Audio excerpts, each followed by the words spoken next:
os árbitros de futebol? Nós ficamos aí em torno de 4 meses e meio sem futebol, né? De março a julho, final de julho. E o Campeonato Gaúcho voltou no final de julho. Foi feita uma bolha de isolamento para os árbitros em Porto Alegre e a gente deslocava dali para o estádio e voltava, né? Então foi bem complicado pelo fato de ser autônomo também, né? A renda caiu a zero, né? A gente ganhava só quando apitava, então não tinha jogos. Jogos da CBF também não tinha nada.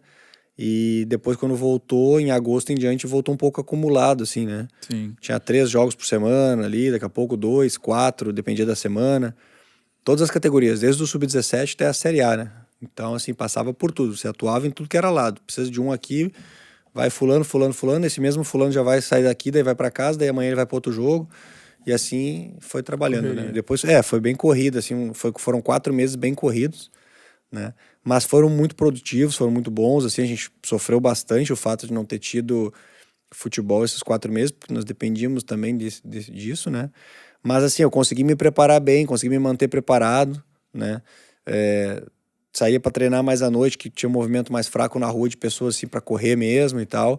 Então assim, consegui manter minha cabeça no lugar, né? Preparado, sabendo que o propósito era maior, de entender que quando voltasse eu precisaria estar pronto. Perfeito. Né? Assim como as oportunidades da vida, né? Às vezes a oportunidade vai bater na tua porta, vai depender se tu tá pronto para aquele momento ou não, seja em qualquer área, né? Na área nossa do empreendedorismo aí, por exemplo, lá a questão dos 2 segmentos que nós atuamos lá com a família, que eu acabei de falar, seja na questão do calçado ou na questão de veículo, por exemplo, cara, foram oportunidades que surgiram, daqui a pouco num bate-papo informal, né, surgiu a ideia, pensamos, entendemos, mas qual é o objetivo, né, vamos montar aqui um plano de ação, como é que nós podemos fazer, vamos montar um plano aqui, como que a gente pode estruturar essa situação, né, e assim como o futebol, o calçado meio que parou também por 4 meses, vendas gerais pararam por 4 meses no Brasil inteiro, no mundo inteiro praticamente aí, então acho que todo mundo teve uma perda grande.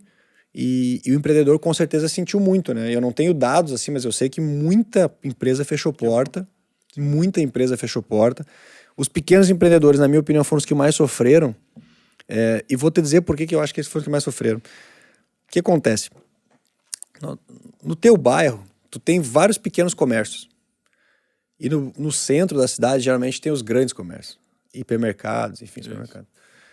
Cara, no momento que o vizinho compra num mercadinho que tem ali, ou numa fruteira que tem no bairro dele, ele está fomentando o comércio local, certo? Até estou tentando uma analogia assim na questão comercial, mas ele está fomentando o comércio local. Ele fomentando o comércio local, os prédios ali vão estar sempre alugados os espaços comerciais. Os espaços comerciais estando alugados, o imóvel que esse cidadão mora está sendo valorizado. Perfeito. Tá mais movimentado. Porque no momento que ele não compra no comércio local, o comércio local fica abandonado, ninguém tá por ali, não tem nada, as lojas estão para alugar. O imóvel dele tá perdendo valor porque é um bairro que ninguém quer morar. É verdade. Então tem toda uma analogia por trás que o povo principalmente não pensa. E aí voltamos a falar lá atrás da educação, que eu acho que isso poderia ser passado desde os 16 anos do jovem. O jovem poderia ter essa mentalidade. Porque talvez tu tenha, Márcio, porque vocês moraram fora. Tiveram uma vivência gigantesca nos Estados Unidos.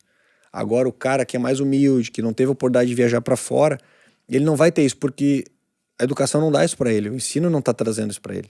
Ele não dá valor pro pequeno empreendedor ali, né? Ele só olha pro grande lá e o cara do bairro do lado que tá começando, que tá ralando, que tá... Cara, ele não entende que se a água mineral custa 2 no mercado ali, custa R$2,50. Cara, compra do cara.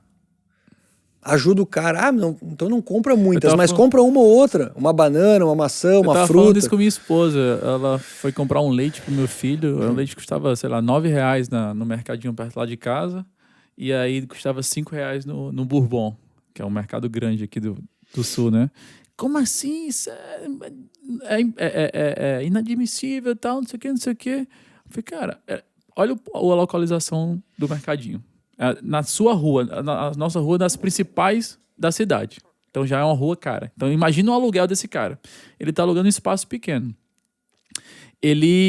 A margem dele já é muito menor do que a margem do supermercado. Então se ele não cobra mais, ele não vai ter lucro.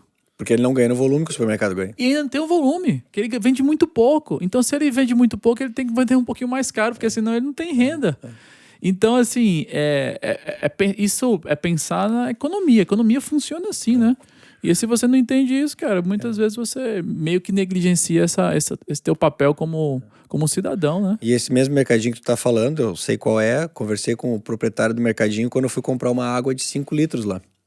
E aí ele tava comercializando a água a R$6,50 e eu pagava no mercado R$4,90, R$1,60 menos. Ainda falei pra ele, cara, eu vou comprar sempre de ti. Porque o mercado ganha demais no volume, tu não tem o volume, tu tem um custo aqui, tu precisa vender isso aqui, porque senão tu vai quebrar. E aí ele disse, pô, cara, eu queria que metade dos vizinhos pensasse que nem tu. Então, assim, ele falou brincando isso aí, porque assim, ele tem de tudo, ele oferece tudo mesmo nesse mercadinho. Só que o povo, às vezes, vai fazer rancho, é outra história, não vamos entrar nesse mérito, né? Sim. Mas para comprar pequenas coisas pro dia a Do dia, dia a dia. ele te atende super bem. Só que se a galera não tiver mentalidade que o bairro dele tem que ser valorizado, cara, ele tá dando um tiro no pé dele. Perfeito. Porque o imóvel dele vai perder valor, entendeu? Vai ficar uma parte... Se torna até uma situação de ser talvez até mais perigoso aquele bairro. Perfeito. Se torna, porque Pouco o bairro vai movimento. ficar pouco movimento, mais abandonado. É verdade. Então, um contexto muito grande que a galera às vezes não consegue fazer uma leitura, né? De não entender que se o cara tá dirigindo o carro, jogou alguma coisa no chão, tá sujando a via. Se todo mundo fizer aquilo ali, cara, daqui a pouco quando ele passar com o carro dele ali, não vai nem conseguir passar, porque a via vai estar obstruída. Porque um esgoto vai botar para fora, o papel que te jogou não foi pro esgoto. É isso aí. Jonathan, muito obrigado pela participação. Queria te deixar um espaço aqui para você mandar uma mensagem final para a galera que está te escutando e te assistindo. Afinal de contas, esse episódio vai estar disponível nas plataformas de áudio, como Spotify, e também no YouTube, muito em breve. Mas mensagem final para os jovens, principalmente, para os empreendedores, aquelas pessoas que querem viver do futebol, ou quem sabe até querem ser árbitros de futebol, assim como você, que tem você como inspiração. Muita gente que te segue vai com certeza escutar esse episódio. Deixa a mensagem final para eles, cara. Essas pessoas estão buscando seu lugar ao sol. O que é que você deixaria para eles aí de inspiração? Eu acho que a inspiração para o jovem tem que ser buscar sempre um futuro melhor para ele e para a família dele, né? Correr atrás dos sonhos dele, de acordo com os objetivos, o que ele quer, o que ele pensa, o que ele almeja, e nunca desacreditar dele mesmo. Ele precisa acreditar no potencial dele mesmo. Ele não tem que esperar o milagre, ele não tem que esperar que alguém vai olhar para ele, ele tem que trabalhar em silêncio, tem que fazer o trabalho dele bem feito, né? E eu acho que o cara ser correto e fazer as coisas certas, uma hora o universo vai conspirar a teu favor. Ele vai te devolver tudo isso que tu tá fazendo. Tudo isso que tu tá fazendo. Pode não ser agora, né? A gente fala que nem tudo é no tempo que tu quer, mas no tempo de Deus. Então, assim, o jovem não desistir. E acima de tudo, cara, estudar, se dedicar tanto no futebol, quanto no idioma, tanto no futebol, quanto na matemática, tanto no futebol quanto no português. Ler. A leitura, ela move o mundo. A leitura vai aumentar o vocabulário desse jovem, vai aumentar a noção de conhecimento dele. Então ele se dedicar a entender que um dia pode ser que não dê certo o futebol. Pode acontecer, mas ele vai estar preparado para alguma coisa. Agora, se ele não se preparar para mais coisas além do futebol, cabe daqui a pouco lá na frente ele se frustrar, ele ter um futuro que ele não queria ter, pode vir a acontecer dele daqui a pouco cair, pode cair em umas drogas, pode cair na rua, né? Então ele se preparar para isso também e entender que nem tudo é para todos. Talvez ele não consiga no futebol porque vai ter um outro que é melhor que ele naquela posição e não tem nada de errado nisso, cara. Perfeito. Assim como ele pode ser melhor que muitos que já ficaram para trás há muito tempo atrás, né? Eu acho que acreditar e resiliência, constância, né, são palavras que a gente precisa ter no dia a dia. Muito bom. Obrigado mais uma vez, obrigado meu querido Márcio, Jonathan.